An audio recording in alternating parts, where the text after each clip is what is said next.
Yes, we see a debate around gun control, but there's not a debate around whether our communities need to be safer, whether we need to keep kids safe from violence, whether we need to see fewer gunshot victims in our ERs. There is no debate around that. Parliament may be on summer holiday, but the Prime Minister pushing ahead with Bill C-21, his proposed freeze on handgun sales.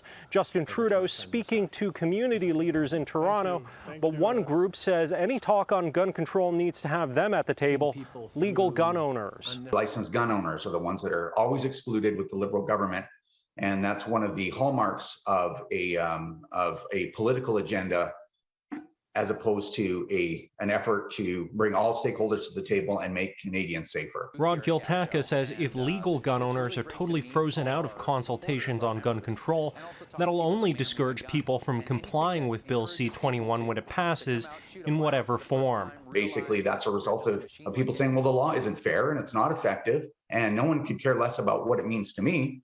And non-compliance is bad. We don't want that. That's where we get erosion of our civil liberties and our relationships with each other and our national unity. Most Canadians want a ban on handguns and military-style assault weapons, and that's been true for 30 years. It's just taken a very long time to translate public opinion into law. But Wendy CUKIER from the Coalition for Gun Control says public opinion overwhelmingly favors legislation like C-21, and that hasn't changed in the time she's worked on the issue. This all comes as the Liberal government faces scrutiny for alleged political pressure on the RCMP commissioner in the Nova Scotia mass shooting investigation for the sake of advancing gun control legislation.